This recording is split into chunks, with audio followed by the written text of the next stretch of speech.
Happy holidays and happy new year, everybody. I hope you've been having a good break. I certainly have been, and today I am going to run you through Overwatch in 2024. This is going to be a little off the cup, a little off the dome. I don't really have a real script here. I'm at home. I'm going to be doing minimal editing to this, but I wanted to go through the entire year of Overwatch and see what I liked and what I didn't and what really happened. This is not going to be like a chronological thing. I'm going to kind of go through topics that I think are important, like heroes and maps and everything like that. And then at the end, I'll probably talk about my overall thoughts, and then maybe I'll talk about my year in review as well. So honestly, I don't really have much of an intro here. Let's just go right into it. I want to talk about the heroes first. So right at the beginning, the first hero we got this year was Venture. Now Venture, I think, is super duper fun. I really like them. I think there has been some criticism against them about their playstyle being a little linear, a little more simple than a movement character should be. Well, I do kind of see that. I think it's more in the engage, and I think Venture has a lot of room to work with mid-fight. I think they are a lot of fun, and they were kind of like my DPS go-to this year when I didn't really know what to do and Sojourn was in the absolute gutter. So I really like Venture. I think they're a great DPS addition and just like another fun DPS character. I mean, Overwatch 2 has only had 2 so far, and I think they're 2 for 2 in the overall design. Obviously, Sojourn has had her problems with her balance, but I think overall her design is pretty good. So I'm a really big fan of Venture. I'm really glad that we got this character finally after waiting so long for another DPS. Juno has been a demon character for a very long time. She's finally kind of going away because of her like small nerfs, but also we're just in Hazard meta with really good Lucio and really good Kiri. That's kind of why she's gone away, and Brig also isn't as good to enable her as well. But with all of that baggage out of the way, Juno is great. I mean, she actually is another really good character. Juno is aim-based, but she's also kind of like hybrid, a lot more decision-making as well. I wish she could make more plays, I've always talked about the headshot. I think it's okay that she doesn't have one just based on how her gun works, but overall, I wish there were a little more things that I could do instead of just hard enabling my team, because you really do focus a lot on shooting your team on Juno, and I think that's a bit of a problem, especially when you start playing these 6v6 tests. Like Juno in 6v6, it's just like you're looking at your tanks the entire time. That's kind of all you get to do.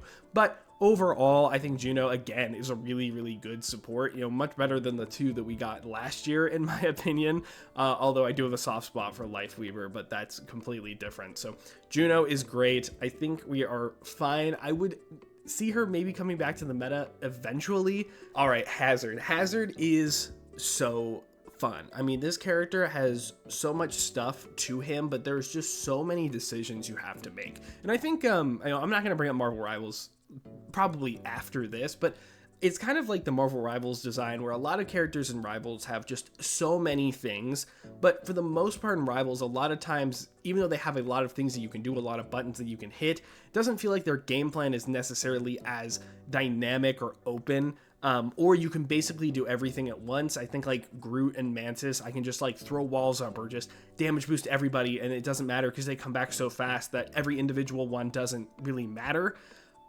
Hazard is not like that. Even though he has so much stuff he can do, every single thing that you do on this character really does matter. His abilities are so powerful, they're so versatile. Every decision you make, every time you throw an ability out, save for block maybe, it really does like matter. And I think that's the best thing, because every time I play Hazard and I do like execute something very well, I feel so good. Like his combos are so interesting. They aren't just, hitting your abilities in the right order. They're also like playing around the map and playing around the other characters as well, because his combos aren't like super fast like a lot of other characters. They take time to set up and time to execute. And I find that to be really, really engaging, trying to chase down somebody and kind of figure out, do I want to keep in? Do I want to stay there? Or do I need to back out? Maybe it was just enough pressure that was good enough, And then part of that also comes down to your mechanical skill. Like, oh, I dropped this, so I'm going to have to leave. Or I think I can do it. Like, I think I've got the aim that I can assassinate somebody and still get out. I think Hazard, out of all the characters this year, Hazard is like by far my favorite. Like, I think he is just so fun. Every time I'm like playing tank, in this past like month, however long this season has been out, I'm just like, I see Hazard and I'm like, I don't want to play anybody else. Like, I really just want to play Hazard regardless. Like, I've been playing some 6v6, I'm playing some 5v5, right? it doesn't matter. Like, I just want to play this character. So I think they have done a really, really, really good job on Hazard. And meta-wise, I haven't really been watching too much. He definitely seems like a very strong pick after his buffs at the beginning of the season, which is not a problem. I think that's totally fine. But we'll have to keep an eye out on him. I don't think he's like end-all be-all best tank in the game.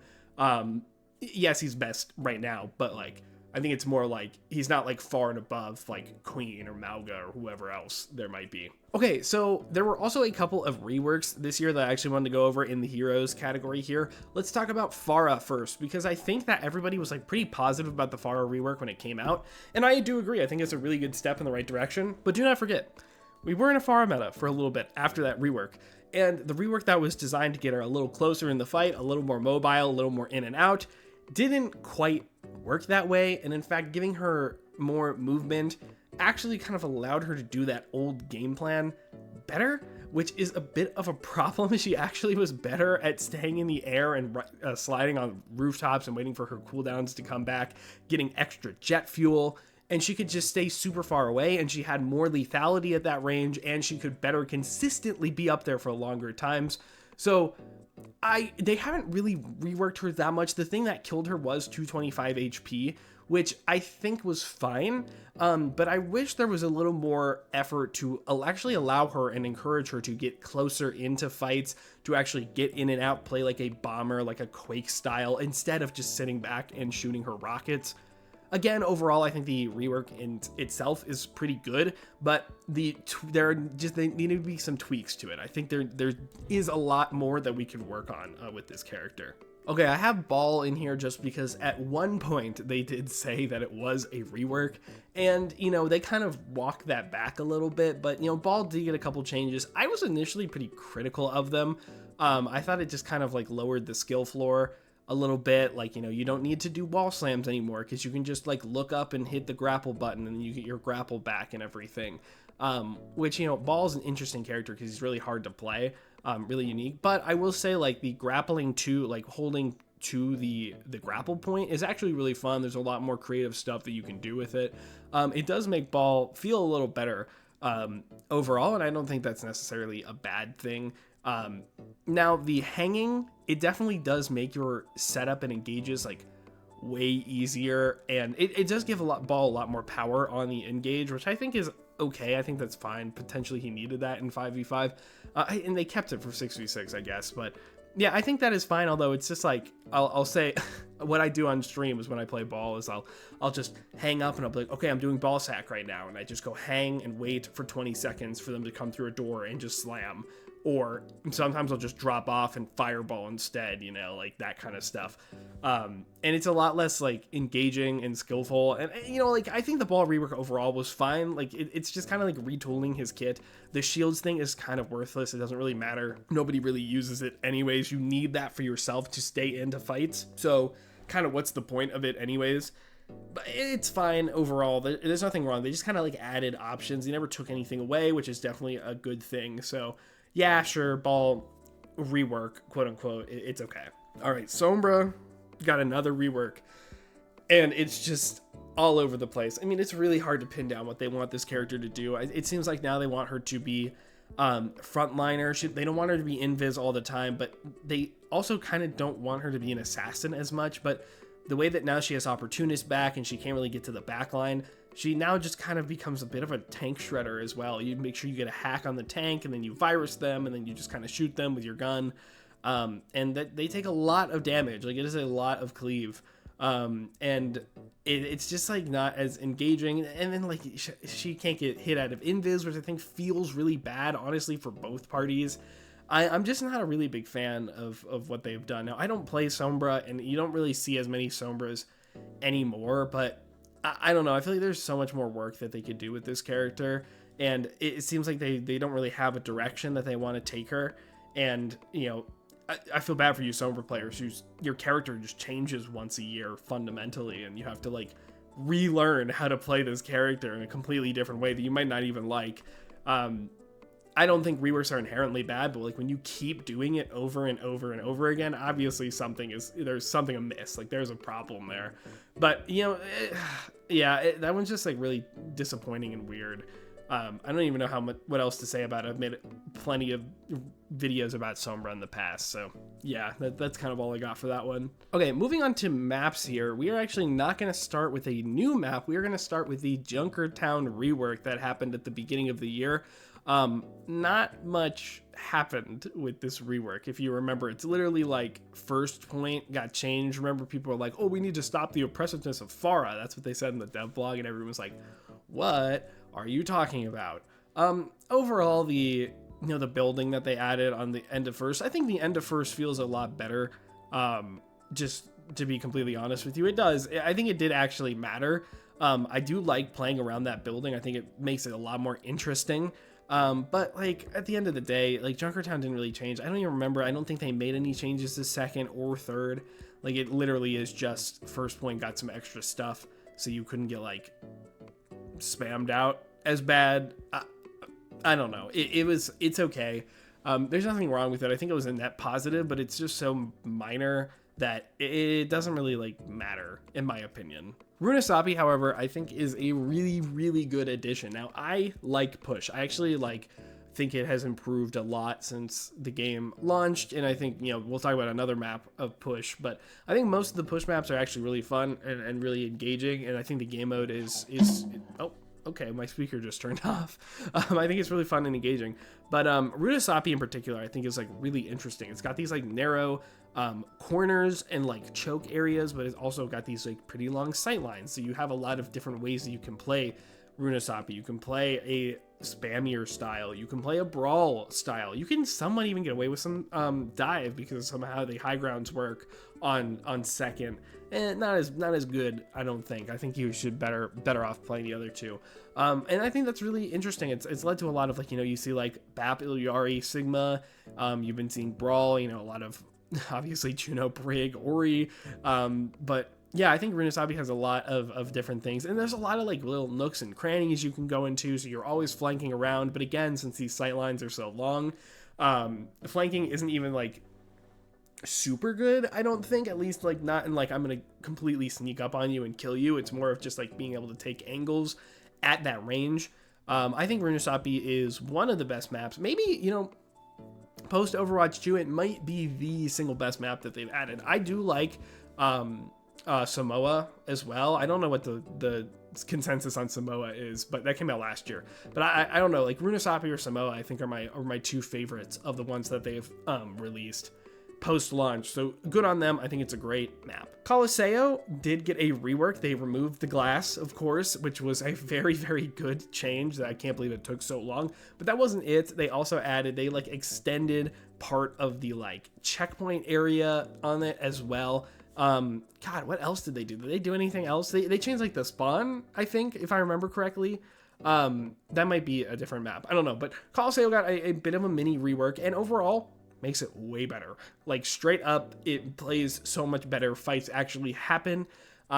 It is a little, oh, that's right. There's some like, you can get up to the high ground. There's some like back stuff, like buy those mega health packs. It's good. It's good. I think it definitely makes it better. And again, like Push has greatly improved. So having the map itself improve as well makes playing on Colosseo not a pain in the ass anymore, which is really good. I think they've done a pretty good job with Colosseo, and I don't think it really needs to get tweaked so much anymore. Now we have our two Clash maps. We have Hanaoka and Throne of Anubis. We got Hanaoka in the preview. Remember, we got it with Venture. We had to preview it 4 months before Clash even came out, and it was interesting back then, and it still is interesting now.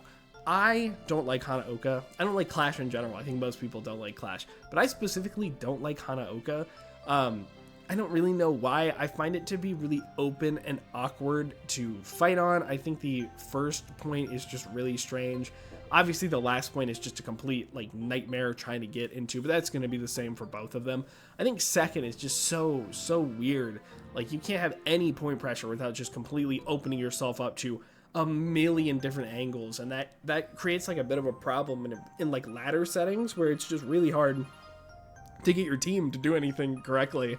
Nobody's going to clear anything. They're just like, well, we have to touch the point. And they kind of are right with that, because you do need to touch the point or the other team is going to take it. You do have a limited amount of time to do that, and I don't really like how fights break out on Hanaoka. Just so awkward. And Hanaoka has these choke points as well. I mean, like, so does Throne of Anubis, but not nearly as bad. Well, there is one particular one, but they've got these choke points randomly trying to get into the first point. Just not my favorite. And then trying to get to the third point, there's like two sides. I don't know. I do not like Hanaoka, but Throne of Anubis I think is generally better, mainly just because I think the first point on Throne of Anubis is like actually interesting. I like it a lot. I mean, you can get away with a lot of stuff on the first point, although let's be real, typically you're going to play Brawl. That's just kind of how it goes. The second point is vertical. It's strange. It can be somewhat of a nightmare to get through because there's that choke, but you can also get up to the high ground above it. Like, I don't think it's that bad. And third, well, you know, Clash third is never going to be good. So I think it's definitely better, but I do not like Clash. I've talked about it to death in the past, but it just does not feel like a fun game mode overall. I will say they have made some changes to it, and every time I've been on Clash since then, it hasn't felt as bad, but not to say that it feels good. It just feels like, I don't mind as much. I'm gonna group Numbani, Circuit, Havana, Dorado all in one because I've talked about them recently because they are pretty recent changes. Overall, net positives on all of these maps, but I will say that they didn't do too much, and that's not a problem. I would say, like, overall, my favorite changes were probably from Numbani. Numbani first actually feels like a lot better to fight now, and I feel like that was one that was just so terrible for 8.5 years, even longer, if you count the beta and alpha periods. So yeah, I think Numbani was definitely good. I think Circuit was fine. I do like Circuit too. Havana was fine. Dorado was okay. I don't like the elevator on Dorado first, and they didn't do even like too much more to the rest of the map anyways, but yeah, overall these are good. I definitely was okay with getting 4 map reworks instead of 1 new map, because we only did get 3 new maps this year, which is, you know, still on, like, what's it called? On track with what they wanted. But we ended up getting 6 reworks as well. So it feels like we didn't get a lot of maps this year, but in reality, we really did. Like, we got a lot of good stuff with the maps. None of them, like, too bad. Obviously, Clash is its own beast, but that is something different. I will say, though, you might want to look forward to a little bit of Clash in our future, because those maps are small, they are symmetrical, and I can only bet that they are very easy to make in relation to other maps. So my guess is that we will probably see another Clash map this next year, at least one of them. So brace yourselves, because if they haven't fixed Clash, then it's going to be hard to get excited for it, but we'll have to see. Modes. So there were a lot of modes this year when you really go down and look at everything. Let's start with a couple Hero Mastery. Now, Hero Mastery started in 2023, but they added a bunch of them this year. I think I've played most of them, or like some of the tracks. Whenever they add like groups of 2, they like put events with it, like, oh, get some Battle Pass XP for doing them. So I'll do them, and you know, they are fine. The thing about them is that, like, they're supposed to be pretty like speed runny, you know, they're supposed to be like score driven, and with Overwatch's engine and how big those maps are, especially for some of these non-mobile characters, it can feel like a slog to get through some of these maps. Like, it does not feel like you are fast, it does not feel like you're doing much, like, especially on Cassidy. Like, oh my god, his map, one of his maps is just so big, and he's just a cowboy who gets on 2 feet and walks. Like, that's it, you know. Lucio is one thing. Lucio's fun, fast, whatever, big movement tech, but then you got these characters that just can't do anything. Zarya feels really bad too. Like, I'm not a big fan of the Hero Mastery modes, but they are there, they're fine. And my guess, you know, a lot of people are like, they need to add these for waiting in queue. I'm sure there's some technical reason why you can't do that. I think the way that the servers work, maybe, I don't know, I couldn't tell you, but my guess is that there's a reason you can't wait in queue in Hero Mastery. That is, like, not as easy as we just didn't think of it, because I'm sure somebody was like, hey, this would be like a really cool thing to, like, for people to work on while they're waiting in line. So yeah, I don't know. Hero Mastery is okay. We'll talk about the other Hero Mastery thing in a second here.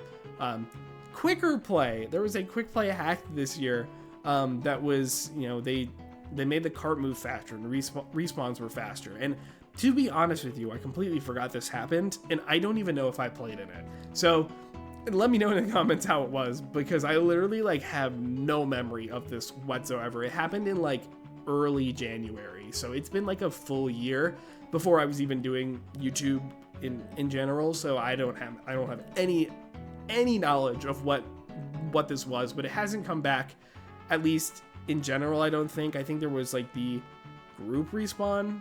No, yeah, the group respawn. I can't remember when they implemented that, but whatever. Yeah, that's kind of what I was. That it's quicker play, I guess. I don't know. They brought Prop Hunt back for Lunar New Year, which is like whatever, cool, good new map. They'll be bringing it back again this year. Cosmic Crisis. That was the Moira game mode. I really wanted to like this one more than I did, but I don't know. It was okay. Like, it was a fun time. I like the interactions and stuff. You might hear my dogs barking, but yeah, it was just kind of, you know, just the boring NPCs, nothing interesting. Like, then you just fought off the bombs, and it was just super linear. I don't know. I feel like it could have been a lot more. It was fun the first couple times, like, oh, I'm going to throw myself into the pit or whatever, because they're telling me to do it, which is funny, but yeah, not the best. Mirror Watch was really, really fun. I'm trying to remember all the specific things about it, but it's just cool to like see the characters like in like a different design of them, you know, and there were a lot of different like things from it that were pretty interesting. I think Reinhardt getting like the attack speed up for hitting them was cool. I think just in general, like a divier character like Doomfist having a big shield he can throw up, I think was fun. It kind of felt like Captain America now that I think about it in Marvel Rivals. But Mirror Watch was a really, really fun mode. I'm glad we got it, and it was just like, you know, it was part of the season, I guess, but it was a really well executed one, and I think it was really fun. And it did get to come back for anniversary, I'm pretty sure, so that was nice. Community crafted, I don't remember a lot of the specifics of this one, but I will say, can we please get more of these? I think like one a year is, I think we could have two. That's it. I think we have two a year. I think it'd be really easy to show off some creative sides. Just have like a bunch of them. Just ask a bunch of content creators, make this in your spare time, and then just like roll them out when you don't have anything to show us. You know, like, oh, here we go. We just made a fun new mode where, I don't know, Ana can fly. I just realized I forgot one. There was the April Fool's patch, which is always fun. I remember like this one's got like the small Mauga and everything. Most of them are pretty silly. Oh, that Big Ita, right? Yeah, they're pretty silly. I like those. I almost said 636. The April Fool's ones, and I'm excited to see the next one. I mean, it's only like 3 months away at this point. There's not much to say about them. They're just silly, and I'm sure a lot of people have a lot of fun with them. I gotta jump in here. I totally forgot about Hero Mastery Gauntlet when I was filming this video. I played Hero Mastery Gauntlet a little bit when it was announced that it was going to go away, and I have to admit, it was not very fun. It felt really kind of thrown together. I understand what they were trying to get at. Some really like roguelike elements, something that you could play for a while with your friends if you were just kind of bored and wanted to do something, you know, PvE-esque related. But to be honest with you, it did not feel very fun. All the mechanics were just kind of like wildly implemented. Like, I don't like the turret system. I did not like picking up the coins for extra score, because you have to go run around the map where there's not even any bots anywhere. I don't know, it felt like a kind of a disaster. There were some characters that were just way better than others. Like, it was just not fair at all.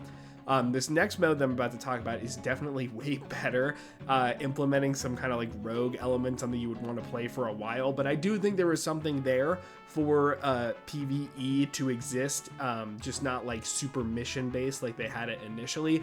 Hero Mastery Gauntlet, unfortunately, just wasn't it. Also, I don't like looking at the blank space of nothingness the whole time. I do like to have a little bit of like nice scenery if I'm going to be playing something for hours on hours, if that's kind of like the idea. So Hero Mastery Gauntlet, super underwhelming. Good try, I guess. I don't know. All right, Junkenstein's Lab. Guys, this is the best game mode I think maybe they've ever made. Outside of like archives missions, I think these are the best limited time game modes. Junkenstein's Lab. I mean, like in general, the Halloween ones are also pretty good overall. But Junkenstein's Lab, it's so fun. It's so replayable. You can do different builds. Everything's just happening all at once. Is it perfect? No, obviously not. But God, it's just such an interesting idea. And I think the initial execution of it was like way better than anyone could have anticipated. There's just so many of them. There's like 12 characters, and they all have like 20, 30 skills that you can choose from and try and like put together to make a build. Like, it is just so fun. I will say, I wish that you could get access to the higher level ones earlier, because sometimes you just kind of like 3-0 steamroll and you didn't really get anything that interesting, and you're just kind of playing like Overwatch Plus. But other than that, like, Junkenstein's Lab is great, and I'm probably gonna guess that they're going to like add more characters for next year. I wouldn't like make an assumption, I guess, but like, it was so popular that I cannot imagine that they're just gonna let it be like that. They'll add more characters, more stuff to it. I'm really excited for next year, and if they have a different game mode, that's awesome too. But I do really want to see what they've got cooking, or if they want to make an Overwatch actual roguelike in engine. I don't know, that'd be cool. I think they could do it. Just saying, PvE come back in like a halfway, but you know, that's just me maybe. Overwatch Classic. I'm gonna say this, it was a fun idea. It was fun to go back. I've been playing Overwatch for 8.5 years, so it was fun to be like, oh my god, this is what Roadhog was like, and this is what we actually played. But guys, let's be real, it wasn't that fun. The problem that I've had with it, and I've talked about it a lot, is that like, after you've done the silly stuff and you've played all your characters once or twice, you realize that people understand how to play Overwatch now, and nobody is playing it like they used to. Like, it doesn't feel like 2016 Overwatch. It's just like how the game, like, how do I describe this? It's how the game felt, but it's not how matches felt, if that makes sense, right? When you walked into a game of Overwatch, everyone was just like so confused, didn't know what they were doing, didn't even know where to look, where to go. They barely knew how to use their abilities. Now, Widow is headshotting like 3 people back to back to back because she does so much damage, and tracers are blinking around the map using all their extra tech, and all of that. And like, this is not what classic Overwatch was. Classic Overwatch was just complete, like, not even chaos. Like, nobody was doing anything. Like, it felt chaotic, but it was just super slow, and everyone was just like, they didn't use their abilities, they didn't do very much stuff. Now everyone like knows what they're doing, and it feels different. And I think Overwatch Classic kind of overstayed its welcome. It was a fun time, and honestly, I think it was better when it was no role lock or no hero limits, right? Because that was crazy and wacky, and the game felt different. But once it had hero limits, it just felt like, okay, well, somebody's gonna play Widow, and now I can't swap to Widow. My Widow sucks, and their Widow's way better. And that's it, I guess. You know, it's just, I don't know. Overwatch Classic is a fun idea, and you know, Moth meta is coming, more metas are coming. We'll have to see what those feel like. But overall, did not feel correct to me. It felt like it was something that was a cool idea, fun to jump into for a couple hours, but after that, I was like, this needs to go away. And 6v6 role lock. Now, I'm not going to bring in my whole thoughts, because I will have a video when it's over, or when it's about to be over, which is pretty soon, I'm pretty sure. But let it be known that it feels similar. Like, I've heard a lot of people, like, overall, obviously, supports have to heal more, which isn't as fun. You know, DPS don't have as much space, which isn't as fun. And, you know, tank, a lot of people say the tank experience is better. To me, again, doesn't feel as much, it doesn't feel that different. I honestly, like, for real, like, yes, tanks are more survivable in 5v5 right now, but playing tank does not feel that much different to me, at least. Maybe it's because I've been playing a lot of the new tanks in 6v6. I haven't been playing as many of the old ones, which I'll talk all about in that 6v6 video. But yeah, I don't know. It felt like Overwatch. It felt fun, especially with Marvel Rivals here, and I've just been playing like Overwatch 6v6 casually, like a couple matches a day. It feels like coming home. It feels, even 5v5 does, right? It just feels like coming home. The game just feels better, feels more polished. Like, I think it's kind of revealing to me that, like, and I did know this, like, this is something I've been thinking about for a while. I don't care about the format. I care about how the game feels, right? And whatever format gets me to that game feel, or if they can do it in either one, great. That's awesome. That's all I care about. So to me, Overwatch feels better than Rivals, and that's, you know, why. So even though I'm just playing 6v6, and, you know, is it my preferred mode? I don't really know, but it feels good, and I like it. So that's kind of what I have to say now. I'll have like all my extended thoughts about the actual tests and all of that later, but it's good. It's good. It feels, it's fun. It's Overwatch. I like Overwatch. Sue me. I don't know. Okay, we had a couple of collabs this year. Let's talk about the first one. That was the Cowboy Bebop one. Sorry, they announced the Porsche one before that, but the Cowboy Bebop one was the first one. This one, I'm pretty sure it was after the Le Seraphim one, right? Like Le Seraphim was like November of 2023. This one was the first one after that. No new game mode. Remember, it was Diablo, Le Seraphim, this one. So those two had new game modes, free skins, all of that. This one had no new game mode, but it still had a free skin. That's fine. I don't think you don't have to expect a new game mode with all of them, especially with how back to back to back they are. Nothing wrong with that. I think that was totally fine. The skins themselves are okay. I don't know anything about Cowboy Bebop. I should watch it. I know I should. I don't watch a lot of anime. I don't watch a lot of TV. So an anime TV show, it's a bit of a tough sell. Not because I wouldn't necessarily like it, just because I don't watch that stuff that much. So tough. I didn't know much about it. That's fine. Whatever. I got my little wrecking ball skin and I went along my merry way. The Porsche collab. This is crazy to me. I thought these skins were butt ugly, to be honest with you. I thought they looked cheap and they looked really corporate and gross and weird, but a lot of people really like these skins. And I think they just look too round and smooth and clean, if that makes sense. Like they just look soulless because it's a Porsche. Like, I don't know. If you like these skins, please let me know why. Like, I literally don't get it. Like, I don't know why anyone is connected to the Porsche brand. Like, you're playing Overwatch. I don't think you can afford a Porsche. I'm just saying. But yeah, I don't know. I did not like this collab. It felt really like, yo, here you go. We're just gonna like make Diva's mecha car, and they didn't really do that. I don't know. Not my favorite. Not my favorite.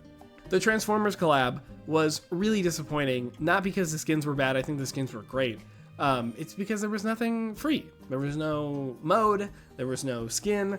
There were like, I don't know, maybe there were some sprays like they typically do. But yeah, it felt really, really disappointing to like play this. And because like Transformers was a really big one, right? No new game mode. Damn, okay. What about, I don't know, Ilyari skin, right? I think that's a good one that's not going to sell as much compared to the others. Nope, you gotta buy that one too. Okay, so it just felt like if you didn't have the money and you didn't want to buy it, this skin, like this event, didn't happen. Kind of disappointing, not gonna lie. But what's more disappointing is that the Blizzard IP, World of Warcraft, the dev team originally were a bunch of ex-World of Warcraft devs. I don't know how many of them are still like that. They finally do a collab, like a full-on collab with Overwatch. They have a great trailer that looks like a fake theme park. One of the skins is a recolor of a skin that's already existed in the game. And they don't have a game mode. And they don't have a free skin. And it's like, why? Like, why are you not celebrating WoW like you should be? This is your baby. You remember Diablo? You remember the Diablo collab? It was the Battle Pass. You got a bunch of stuff on the Battle Pass and free skins on top of that. Maybe that's not true. And a game mode. And the other Blizzard thing that came out in October, I'm pretty sure, or like September or something, nothing. Just more skins. Buy Diamond Magni. I've seen so many Diamond Magni Torbs, and I'm like, that is a recolor. You spent 26 bucks on a recolor. I don't know, man. It's just, that one felt, I don't even like WoW. I don't know anything about WoW. It just feels super disappointing. It's like, really? This is the one that should. You know what I mean? Like, this really should have the bells and whistles, and it just doesn't. Like, it felt super underbaked, which is really disappointing overall. The My Hero collab was a lot of the same, but the skins themselves looked pretty good. You know, it was, it's a match made in heaven. Like, I think the art styles work really well together. And yeah, that's it. I mean, there's that much more to say about it. It's just more events with nothing to do. It's really disappointing, to be honest with you. I think like 3 in a row where it's just like, just go buy skins. We're calling it an event, but it's just go buy skins. And it's like, really? That's what you came up with? For me to go open my wallet? That's what I'm gonna have fun with? Yeah, I just, not my favorite 3 string of events. Now the Avatar collab, this was better. We're seeing some improvement. No new game mode, unfortunately, although the trailer made it look like there was going to be a tag game mode, and I'm so pissed that there wasn't. But there were, 5 shop skins, and one of them was an epic. So if you wanted to get that, this is just like 1,000 coins, which is, you know, still egregious because it's microtransaction pricing, but we'll take what we can get. And there was a free skin again. And a bunch of like voice lines that were also pretty good, I'm pretty sure, for the free track, but there was a free skin. And I was going to be mad if they actually didn't have a Katara skin, because that doesn't make any sense to me not to have one. So I'm glad that's there, and because it didn't leak, that one did leak, but not first, whatever. Yeah, I think the choices are good, like Aang, Appa, Katara, all good. Zuko, I think, doesn't look great. I think they should have actually gone with Blue Spirit instead of Zuko himself, because I think that would have just worked better. I think a lot of Genji players would have liked that one. The one that really confuses me, Toph.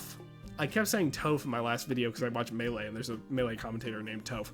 Toph also looks great. I know a lot of people didn't like it at first when they saw the leaked stuff.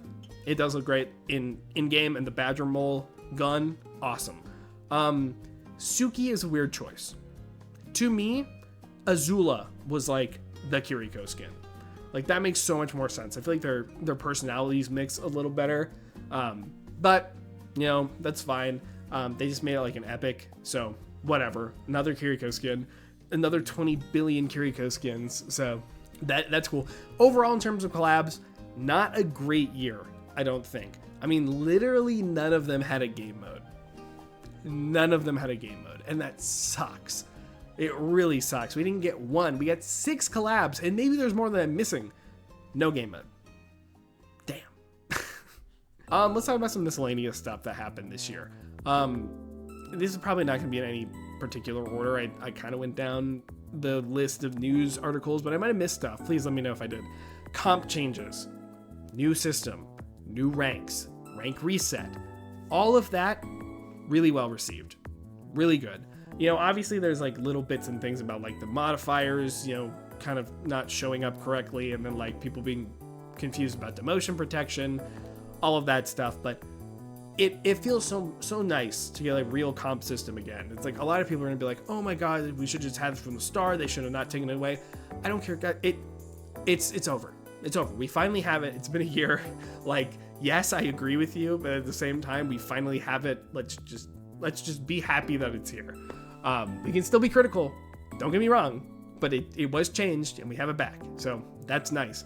Did On Fire come back this year? Did that come back last year? Whatever, that's a different thing. Comp changes were very good. I'm also glad that, you know, they got like more strict with the ranks, you know, like when they changed it years ago. I say years ago, I mean it is, for, you know, your MMR became your rank, right? Do you remember that? Like, there was one season where people like woke up and they had ranked up a little, maybe even ranked down a little, because their MMR and their rank were different.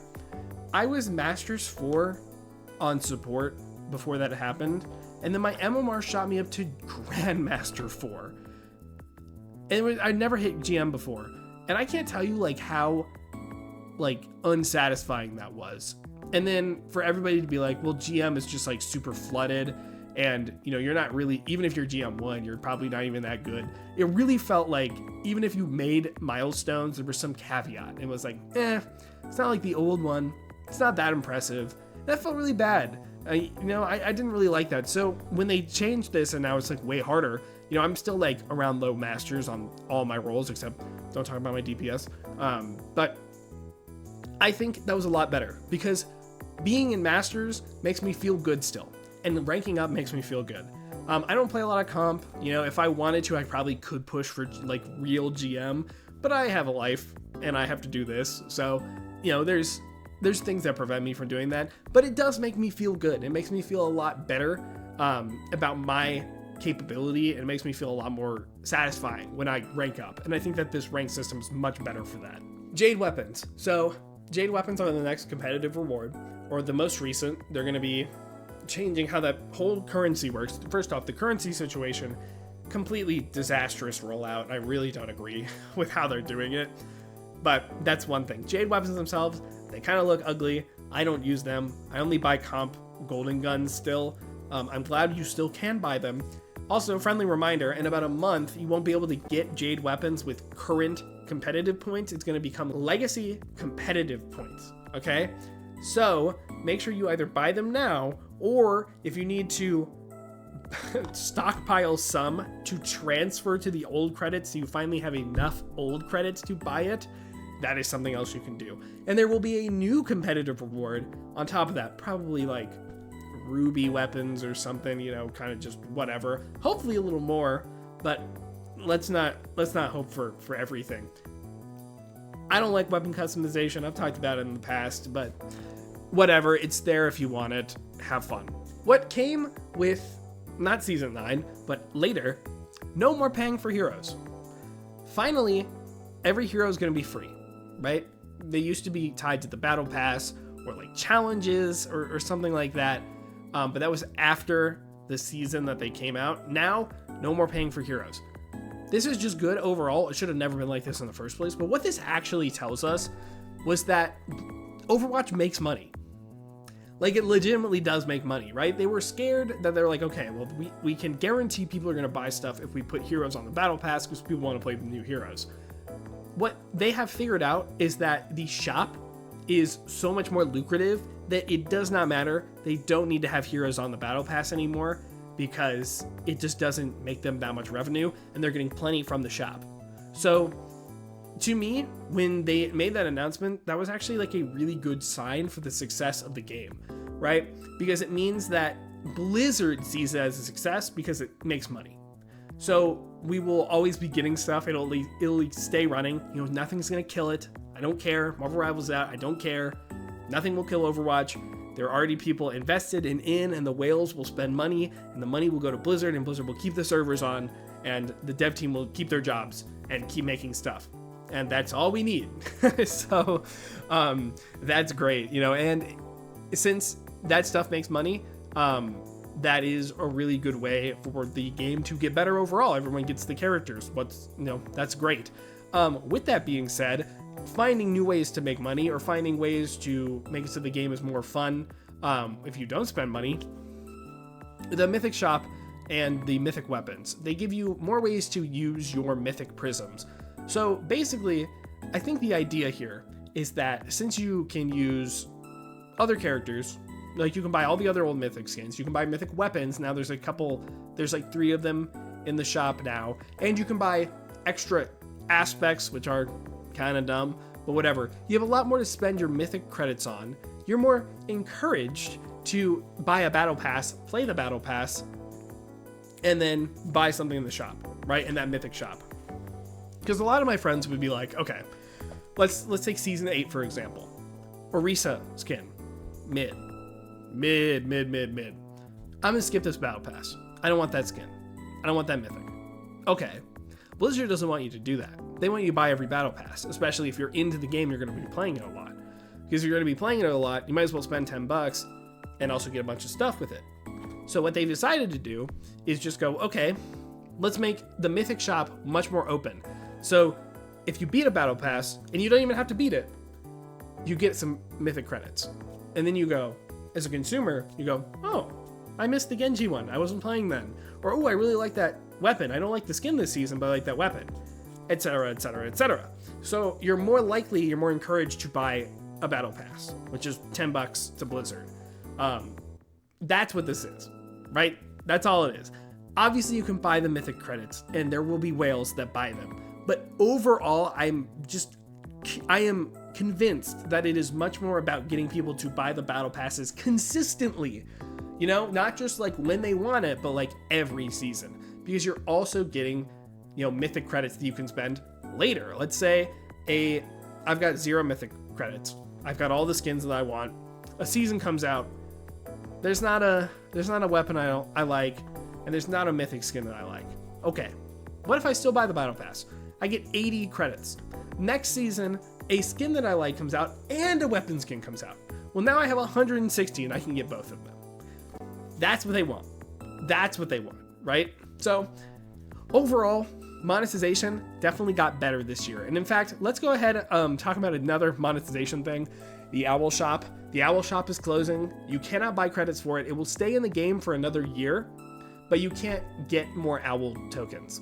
This is a shame because I have 6,000 of them and they will be converted to something at the end of next year, but I don't think they added enough to the Owl Shop at the end of the, end of the life cycle to make it worth it. Because to me, I've just been sitting on these coins for literal years, actual years, and they just do not create enough stuff that I would want from them.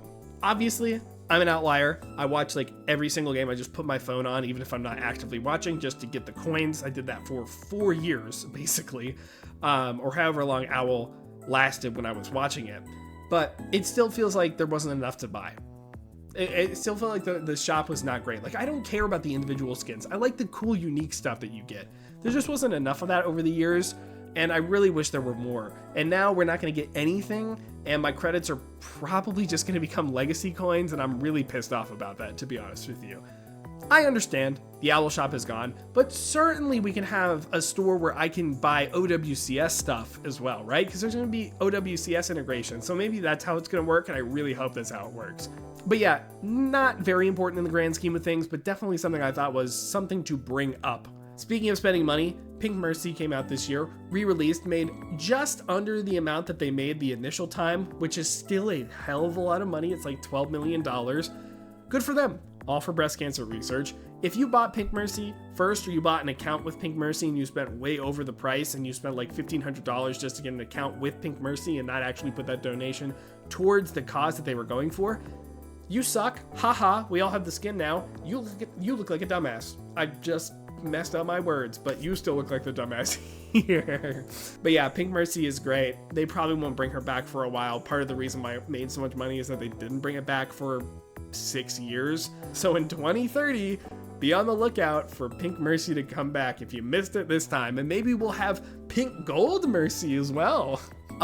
Game Pass, they had Game Pass integration. Now you may not know about this, but if you do the Game Pass integration, you get some one-time bonuses, where you get like 5 skins or 6 skins, really good skins, by the way, skins that I really wanted. Like, it was a really nice bundle. I have Game Pass. I like always have Game Pass because I'm always playing stuff on it. So this was just a really nice bonus for me. But the other thing with this is you got like 30 mythic prisms. So I just have extra mythic prisms because I don't care. Like, I don't care to buy a gilded aspect, and I buy all the skins. So I have extra mythic prisms, but also you get an XP boost when you play through Xbox/the Blizzard client. I play through Steam because I like tracking my hours. I don't get that. So even though I have Game Pass, I actually don't have all the benefits of it because I care for my hours more than I care for like a little bit of a percentage boost. And that kind of sucks, to be honest with you. I wish there was some kind of integration so that they would know my account is tied to my Xbox account. Like, I don't actually have to play it through the Battle.net launcher, although I understand why they would want me to, I guess. More money through their ecosystem means that all of it goes to Blizzard instead of a cut of it going to Steam, although I spend all my money on Battle.net anyways because going through Steam has a delay, which sucks. So I really wish that I could get full advantage of it, but I care about my Steam hours more than just some small percentage boost. So whatever. The Game Pass thing is still good. There are permanent rewards on there as well. Also, oh my god, I forgot about the other thing where you get access to the last 3 seasons worth of shop skins for the majority of them, minus like collabs and stuff. So like, what season is it? 13? 11, 12, and 13. All those seasons, whatever shop skins were there, I could go log in on Battle.net and equip them. But come season 15, I'm not gonna be able to use the ones from season 11. Which is just so weird. Like, I don't understand. Like, I can't buy them. Maybe you can buy them. I don't know. You can't buy them afterwards. So it doesn't make any sense. It's such a weird benefit that I really don't care about, that I will not be using. But such a strange thing from that. Competitive drives. Competitive drives were fun. I think they were strangely rolled out. I've talked about them a little bit, but overall, makes the games feel good. It makes me want to play ranked, even though the reward is a little silly. People are trying. They're trying to get the drive, and they're pretty lenient too. So it's like a really good like best of both worlds where even if I'm not playing like 50-50, I can still rank up and compete and have good games, and that's perfect. That's all you can ask for, I think. So competitive drives, I wish they were longer. I wish they were literally at the end of the season, but for the most part, they're good, and I think they're going to continue to get better. And I'm excited to see how it kind of plays out. I wish there were some type of system for like this season. You could get like something for playing enough or getting to a certain rank or stuff that they do in other games. I doubt they'll do something like getting to a certain rank because they don't really like to do that, like rank checking people to get rewards. I understand that, but I do wish there was something more for like the overall season of competitive, something for me to really work towards. All right, lore in the maps. This is the last miscellaneous thing I had. We finally got changes to the maps that hinted at other things. We got the Juno launch pad or the Juno pod falling down and the thing in the sky. So the thing in the sky and then it fell down, right? And it was like the crash site.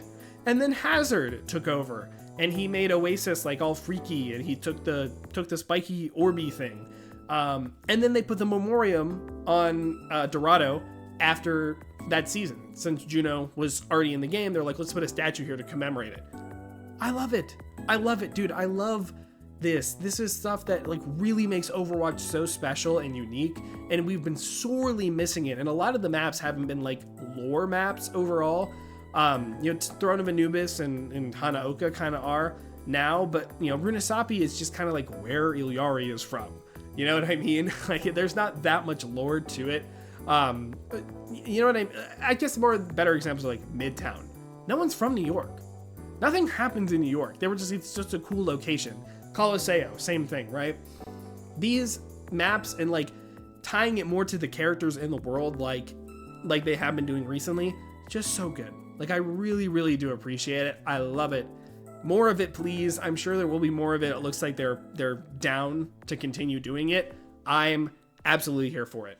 I'm not going to derail this video with a complete balance, like breakdown of everything over the whole year. So what am I going to say about balance this year? It wasn't great. I don't think overall it was great. Obviously, let's talk about Season 9. At the time, when you go back to when Season 9 launched, not now, not Season 10, mid-season, not Season 11, when Season 9 launched, it was fun. It was a good breath of fresh air. DPS felt very powerful. Tanks didn't feel as powerful. That was good because sustain was super duper bad at the time. Remember Malga, remember Ramatra, Orisa, Roadhog, those were our characters, right? Finally, we didn't have to do that. We could go play Winston again. We could play Ball and whatever. But the Season 9 changes, the DPS passive, we'll do retrospective, right? DPS passive. I think the DPS passive is a lame passive, and it's one that you can't really feel very much as the DPS player, although it is very important.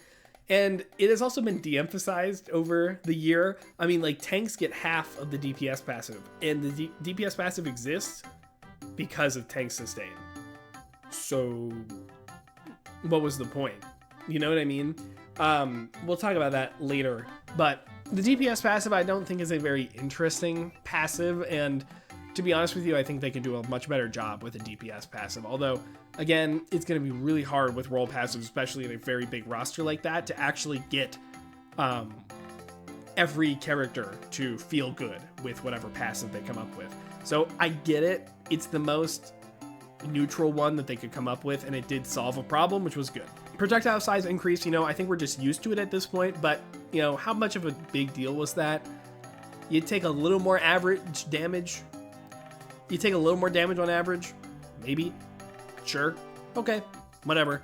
I don't think it's that big of a deal, right? They did it to compensate for the health pools, but yeah, I don't really think like they did it to compensate the health pools and make the time to kill as kind of like equal, because you're going to be hitting more shots and doing more damage, but especially at higher levels, you're going to hit those shots regardless. So it just makes time to kill higher, and that is tough. Let's talk about 225. It's not 225, 250. Health increases across the board. These are the changes that need to go. It makes the game feel not as fun. The breakpoints are all sorts of whacked up. You can't do as much because, I think the best thing that you can say is like, I'm going to go take an angle. I'm going to try and take somebody out. You can't, because they have more health and they have more options to react to you. And it's much better to just kind of like not play risky or aggressive, because you don't get the reward out of it anymore. Even though you have more health and you technically have more bulk to do it, You don't have the kill power as much. So that's really hard, right? So characters that kind of could get through it, like Tracer, Sojourn initially, right? Before they gutted her, they were still played. But otherwise, it just didn't feel very good. And it still doesn't feel very good. It feels like stuff doesn't die again. And that was kind of the point of Season 9, was to make things die, especially tanks and supports. And that is not quite the case anymore. Probably because, again, time to kill did not stay the same. It did go up because people hit their shots. And it just takes more shots on average to kill. That's just the fact of the matter with 225 or 250, God, with increased health pools. And of course it affects the tanks and it affects everybody, and some characters they didn't get affected as well. And like, you gave Tracer 175 HP, which made her a demon character. It's just such a tough thing. Now I do like having more health to work with, more health, like, being able to change health overall. Like, I really like the 225 experiment that they did in Season 12. A lot of the characters with mobility having it. I actually think that felt really good. I think it feels really good to fight those characters again. But not to say that they can't do that with 200 HP heroes and then 175 HP heroes. And then maybe if they wanted to go crazy, 170, 160, you know what I mean? 180, they've been doing these like 25 increments. Maybe we don't need that anymore. Maybe we should have increments of 10, increments of 5. That would help get us to like the micro level of the health stuff, have another balance knob, but also keep health pools lower instead of having to do increased damage across the board to get there, right? I have my problems with Season 9. Season 9 is not the problem, in my opinion. Tank mid-season 10 and Season 11 or 12, whenever they buff tanks again, that's the problem. Tanks being uninteractable, that is not fun. Having less headshot damage is not fun. It doesn't feel as satisfying or rewarding. Now, tank knockback has been reduced now, and tanks are definitely like not as powerful, but like the armor changes. I actually like the idea of bringing it back to old armor to get rid of tank busting and stuff, but they went way overboard with it, and now they just do not take any damage with armor. Obviously I'm being hyperbolic, but still, I don't like it, right? Sustain was never the problem with tanks, and in fact, I didn't think there was a problem in Season 9. Everyone says tank was too hard to play, they died a lot. That is true a little bit, I will admit, and I think that's also because of projectile changes. Tanks were just easier to hit, to do more extra damage to, especially on characters like Tracer, who have like spread. It just made it easier to hit them. But that's fine, is it not? We want tanks to die, we want tanks to think about their positioning, and then we want them to use their cooldowns effectively. That's okay, I think. Obviously it's hard, but, tanking is going to be hard. And it should be hard, because it is the role that it's demanding. It's the most interesting, it's the most unique. You're not just shooting the gun, you're managing a lot of things. That is your job. And I think that we should be okay with that. We should not just allow tanks to be raid bosses, just kind of walk in and do whatever. I don't like the meat shield tank. I want my tank to be able to do something. And they do a lot here, and this is a problem. They have meat shields and they do stuff, right? I just want them to do stuff, and I want them to be punished if they do it poorly. That's kind of what I want. And in 5v5, you can have that because DPS have more options to like get around the map, and so do supports, right? That's also the thing, right? When you have a tank like that, a fragile single tank, it is so much more on your other DPS or your supports to play the off tank, to play your angle, to, do all that kind of stuff, right? Support you on the way in. A lot of people think that the tank or tanks are the only people who can engage and the only people who can hold and keep space. That is not true. That just straight up not true. Everybody does it, especially in 5v5. They do it much more often. So in my opinion, it's okay to have squishy tanks. It really is okay, because their abilities are the things that make space and do it. If they do it correctly, they can do a really effective job at it.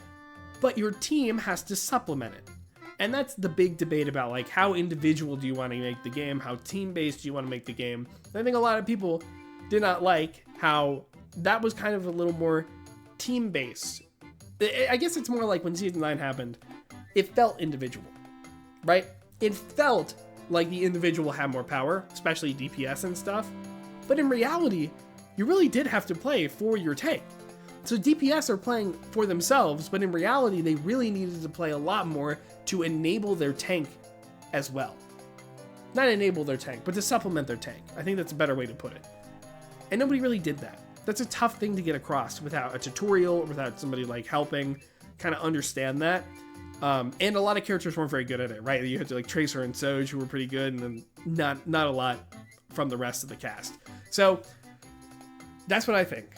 And you know, regardless if we go to 5v5 or 6v6, tanks just need to not be as powerful. They need to be interactable again.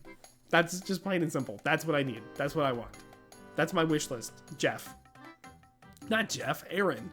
Jeez. God, I'm so used to it. Anyways, that's it. That's what I have for Overwatch, but I do want to give you guys a couple of updates on my stuff and kind of run through my year just briefly.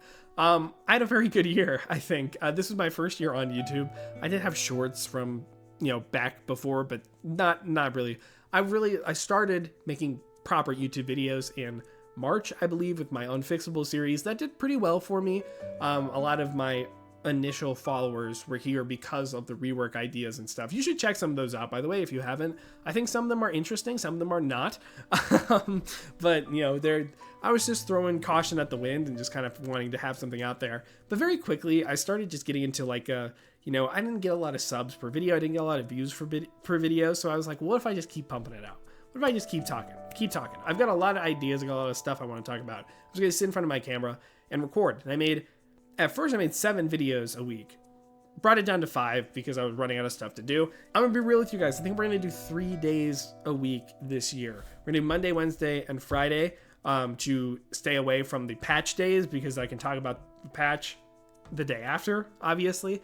But I want to make sure I have videos out, and I want to make sure that they're much more quality, because I have been throwing a couple of like random videos and I'm like, these are the Overwatch Classic events I want to see.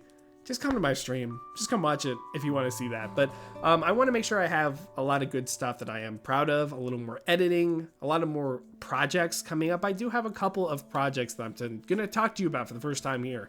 One, I'm going to do some videos with cooking from the Overwatch cookbook, which should be fun. I'll be streaming those live if I can. My kitchen is a little small and not well lit, but we'll see how that goes. What else have I got? I'm going to have hopefully like a bit of like a podcast thing with a couple of my initially friends, of just kind of going through their experience with Overwatch, what they feel about it. I want to interview people who play the game, who are just kind of regular people, not the content creators, not the pros, none of them, just some regular people. And maybe I'll extend it to my community if you're active enough. You know, I'm just wink, wink, nudge, nudge. And I just want to hear back from you guys. Like, what do you think? And who are you? You know, like, we'll talk a little bit about Overwatch, but then we'll talk about other stuff as well. That is something to look forward to. I hopefully will film the first episode sometime this month in January, but we'll have to see how that goes. I have a character idea, like original character design that I have been working on for a very long time. I have a script finally ready. I'm going to get going while I'm on break here still in the beginning of the month, and hopefully get that out to you pretty soon.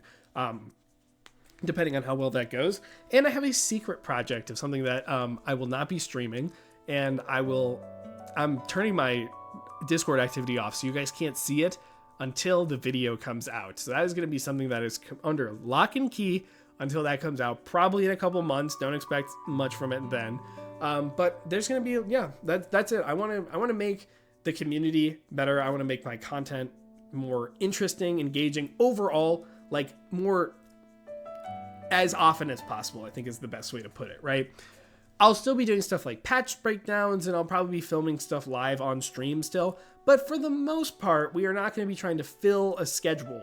Now, I'm doing this also because I am growing, and you know, I actually am making money from YouTube now, just a little bit, but I don't want to just like make a lot of it, you know, for a long time, and then like go down to 3 videos a week or 2 videos a week or something, and then like my income from it kind of drop. I'd rather take that now while I'm growing, while it's small, and then be okay with it going forward. So anyways, with that being said, if you do want to support me, I think right now the best thing you can do is go subscribe to my Twitch, twitch.tv/LaneHemingway.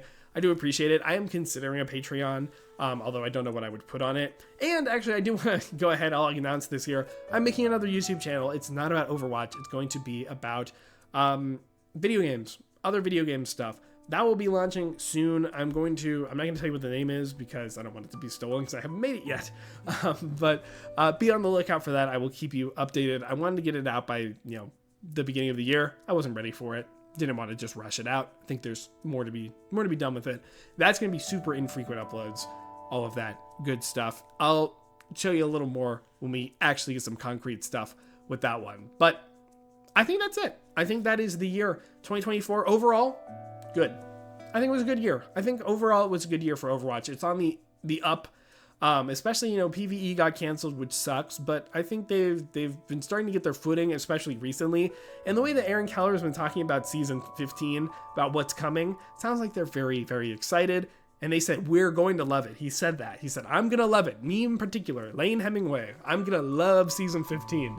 And you know what? I sure hope I do. I'm really excited for it. Thank you guys. I'm not gonna do my regular outro. Just go join my Discord if you like me. I appreciate it. Like the video, comment, subscribe, whatever. Thank you guys so much. I appreciate everything this year, and I am glad to be continuing doing this in 2025. I will see you then.